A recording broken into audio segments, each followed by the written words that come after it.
Bismillahirrahmanirrahim. Alhamdulillahilladzi hadana li hadza wa ma kunna linahtadiya laula an hadanallah. Asyhadu an la ilaha illallah wa la syarikalah wa asyhadu anna Muhammadan abduhu wa rasuluh alladzi la nabiyya ba'dah.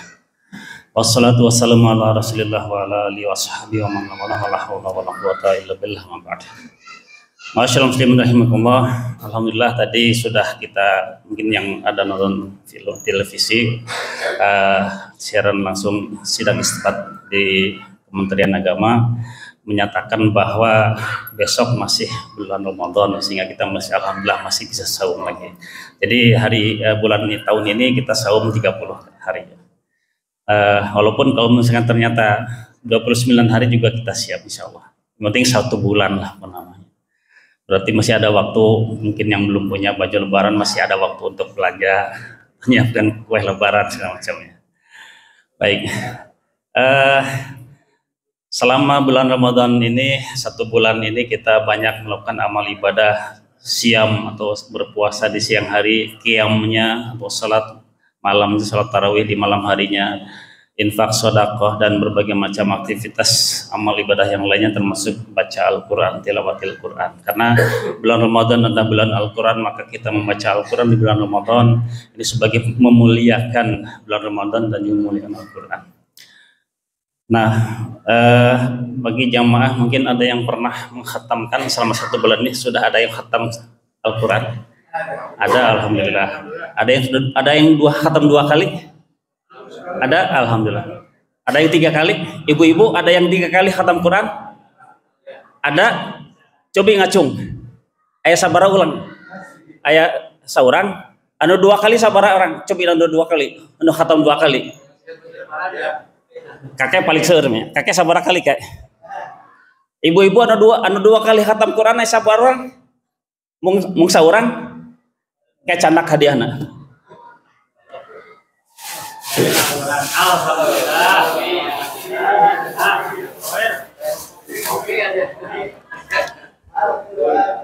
Ayat mushaf Al-Quran ini ada Agnia yang dia menyumbangkan Al-Qurannya supaya diberikan kepada orang yang rajin membaca Al-Quran, karena anu kedul maca Quran udah mulai dibaca ya, pasti harus diberikan pada orang yang rajin baca Quran supaya dibaca, supaya jadi amal soleh. Namun kita berikan pada orang yang tidak pernah menghatamkan Quran seumur hidupnya, ya itu bakal bulukan atau mungkin bakal masa bersih sebab disimpan di lemari nanti dibuka-buka acan. Nah, jadi akan diberikan pada orang yang menghatamkan Quran bulan Ramadan ini 2 kali atau kalau ada 3 kali lebih bagus lagi ya. Ini ada 5 eksemplar, nanti bapak-bapak, nanti Pak Ondi insya Allah dapat. Kalau mungkin bapak-bapak ada yang 2 kali khatam Quran silahkan. Tapi kalau misalkan baru 1 kali tapi hoyong mangga, syaratnya harus dibaca ya, harus dibaca ya. Jadi namanya juga Al-Quran bacaan, jadi harus dibaca supaya jadi amal soleh buat kita. Bayangkan ya, sebarang huruf dengan Quran, sebarang juta huruf, maka kalikan 10 kali kebaikan ya. Maka luar biasa Pak Ondi dan Ibu yang di belakang sana khatam 3 kali, Masya Allah, sabaraha pahalana itu. Maka Imam Syafi'i mengkhususkan untuk bulan Ramadan ini, itu beliau menghatamkan Al-Quran, itu bacaan Quran 60 kali. Ketika bayang kurang banyak orang mah khatam sekali ada ribu gitu, susah. Jadi ketika bayang Imam Syafi'i 60 kali khatam Quran, kumaha carana nya dibaca cara namanya seperti itu. Jadi kalau bacaan Al-Quran itu hadar ya, bacaan Al-Quran cepat tapi tanpa mengurangi panjang pendeknya, makhraj hurufnya ataupun segala macamnya. Itu 1 juz itu bisa 5 sampai 18 menit. Bacanya cepat. Bismillahirrahmanirrahim. Alhamdulillahirabbil alamin arrahmanir rahim maliki yaumiddin iyyaka na'budu wa iyyaka nasta'in ihdinas siratal mustaqim siratal ladzina an'amta 'alaihim ghairil maghdubi 'alaihim waladdallin. Satu nafas. Tapi panjang pendeknya terpenuhi. Itu hadar. Kira-kira seperti itu. Bahkan mungkin bisa lebih cepat dari itu ya. Nah, jadi tidak aneh kalau menghatamkan Quran bisa cepat. Baik, kita tadi disampaikan oleh MC bahwa tema pada malam ini adalah Ramadan hilap deui. Aya pokoknya membentuk pribadi muslim. kumaha sih pribadi muslim teh? Apa seorang muslim yang punya kepribadian, punya rumah pribadi, punya mobil pribadi, perusahaan pribadi gitu ya. Nah, ibu-ibu biasanya upami di akhir Ramadan kan mudiknya. Nah, lebaran di lembur, jadi baik itu di lembur sendiri, kamu sendiri atau suami atau istri gitu ya. Bawa sanak keluarga ketemu dengan andai tolan saudara, kemudian apa yang dilakukan? Pamer ya. Jujur. Saya punya ini, punya itu, punya anak banyak, punya semacam diperlihatkan pada saudara-saudara yang lain sehingga yang tidak punya kemampuan seperti itu merasa minder. Kalau mengumpul gitu teh Korea, so ngobrolkan itu, ngobrolkan dia, jadi merasa tidak punya, dia akhirnya kemudian malas untuk bersilaturahim. Nah, jadi seharusnya ketika kita mudik digunakan ajang untuk silaturahim, menyambungkan hubungan kasih sayang sesama saudara, sesama kerabat, handai tolan, ulah pamer, komo ngabibita batur anu teu boga mah gitu. Nah, dan kemudian juga itu biasanya kebiasaan di kita, ibu-ibu ataupun bapak-bapak, teh sok mengajarkan anak-anak kita untuk menjadi tukang ngemis, meminta-minta.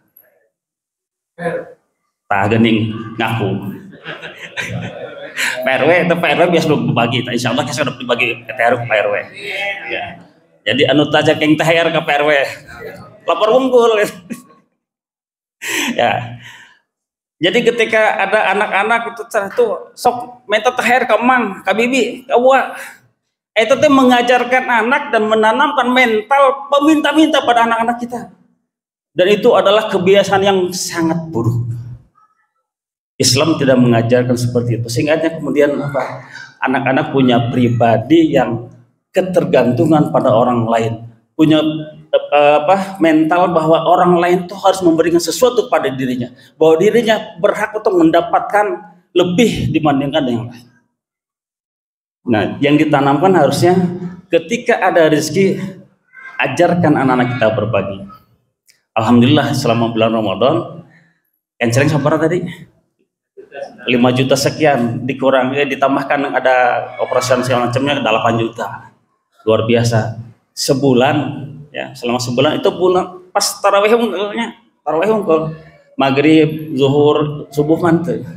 Nah, ternyata alhamdulillah kita bisa mengumpulkan, bisa infak sedekah terkumpul 8 jutaan. Nah, berarti sebetulnya ini melatih kita untuk berbagi, ya, untuk memberi, untuk peduli dengan orang lain. Nah, jadi seharusnya mudah-mudahan juga dilakukan ketika anak-anak kita diperintahkan atau dianjurkan atau diajak ke masjid sholat berjamaah, tarawih berjamaah, dibekelan artos tangke lebutkeun kana kenceleng untuk melatih anak-anak kita membiasakan diri, walaupun uangnya dari kita tapi pembiasaan, sehingga itu nanti terbentuk mereka itu bahwa saya tuh harus melakukan kebaikan walaupun sekecil apapun, dan ini melatih keikhlasan. Nah, maka kemudian harapan dari kita melaksanakan ibadah saum ini adalah membentuk pribadi muslim, dan dari sekian banyak kepribadian Islam, syakhsiyah Islamiyah itu diantaranya adalah berbagi dan peduli, sanes peduli pada sesama. Apalagi kemudian Rasulullah SAW dan juga Allah Subhanahu Wa Taala di dalam Al-Quran memerintahkan pada kita untuk senantiasa memperbanyak infak sedekah, dan kemudian menutup kegiatan Ramadan dengan zakat fitrah. Nah, ini pun sebetulnya adalah sebenarnya lebih tepat zakat fitri, ya. Zakat fitri bukan zakat fitrah, tapi manapun boleh. Nah, zakat fitri kenapa? Zakat yang diberikan kepada orang yang kekurangan, tidak ada bahan makanan untuk hari raya. Nah, makanya Idul Fitri kembali kepada makan-makan. Yang hari-hari biasanya makan, maka Idul Fitri selama 1 bulan kita tidak makan, tidak sarapan di siang hari, maka kemudian kembali kepada makan siang hari, yaitu pada saat hari raya Idul Fitri itu. Nah, zakat fitri itu digunakan, dibagikan untuk mereka. Nah, maka kemudian setiap jiwa yang memiliki kelebihan harta, Dan tentu saja kalau anak-anak itu tanggungan dari orang tuanya untuk mengeluarkan zakat itu. Supaya apa? Tidak ada orang yang kelaparan pada saat seharusnya mereka bergembira. Pada saat seharusnya mereka makan-makan. Pada saat seharusnya mereka bala kecerahan, botram, apapun namanya. Tidak ada lagi yang meminta-minta, tidak ada lagi yang kelaparan. Makanya kemudian diharamkan pada hari raya Idul Fitri untuk saum atau puasa. Karena itu saatnya untuk makan. Nah, kembali makan-makan. Walaupun sebenarnya kita juga berharap bahwa Idul Fitri itu kembali kepada fitrah, kepada semula jadi. Ketika kita Allah ciptakan, maka kita bersih, suci, tidak ada dosa. Dan mudah-mudahan ini juga harapan kita bahwa ketika selesai kita melaksanakan seluruh rangkaian ibadah di bulan Ramadan, kita memasuki bulan Syawal, maka kemudian Allah mengampuni seluruh dosa-dosa kita. Kita mendapatkan ampunan, mendapatkan maghfirah dari Allah Subhanahu wa taala, sehingga kemudian kita kembali kepada fitrah kita ketika Allah ciptakan dalam keadaan suci. Dan mudah-mudahan kita pun nanti memasuki bulan Ramadan, memasuki bulan Syawal dalam keadaan fitrah dan keadaan suci pula. Allah ampuni dosa-dosa kita. Dan kembali lagi bahwa syakhsiyah Islamiyah atau kepribadian Muslim yang diharapkan, yang terbentuk dengan saum di bulan Ramadan itu adalah, sekali lagi, ada banyak, tapi diantaranya yang penting adalah mental untuk berbagi. Dan ketika ada anak-anak, bapak-bapak, ibu-ibu, dia mendapatkan rezeki dari saudaranya, dari pamannya, dari uanya, dari bibinya, dari nenek kakeknya, maka ajarkan juga, biasakan mereka untuk bersyukur. Biasa nama sok ayam masang tarifnya. Tarif can lamun SD 25.000, SMP 50, SMA sama 100. Lamun kurang ti eta teh jadi biasanya sok mengamerengan sakieu sih. Kira cuma 10.000. Nah, jadi tidak ada rasa syukur. Seharusnya kemudian ketika berapapun mereka mendapatkan rizki, kalau ada yang memberi, ya. Jadi jangan sampai kemudian mereka dianjurkan untuk minta, tapi kalau ada yang memberi, ucapkan terima kasih yang sedalam-dalamnya, seikhlas-ikhlasnya, supaya apa? Menyenangkan orang yang telah memberinya. Demikian juga ketika Allah berikan pada kita nikmat, kita berterima kasih pada Allah, bersyukur pada Allah Subhanahu wa taala, maka Allah merasa senang karena pemberiannya itu disyukuri oleh kita, maka kemudian Allah akan tambahkan lagi rezekinya. Seperti itu. Mudah-mudahan bermanfaat. Dan kembali lagi bahwa mudah-mudahan kita bisa menyelesaikan bulan Ramadan ini dengan ibadah sampai tuntas, sampai bulan Syawal nanti besok, karena nyawa itu tidak tahu kita kapan ya dicabut, sehingga bisa jadi mungkin setelah ini saya yang meninggal atau mungkin bapak-bapak duluan, enggak. Nah, kita tidak tahu, tapi kita berharap bahwa Allah berikan panjang usia pada kita dan juga berkah, sehingga kemudian kita bisa menunaikan ibadah sebagai seorang hamba. Barakallahu li wa lakum. Wassalamualaikum warahmatullahi wabarakatuh.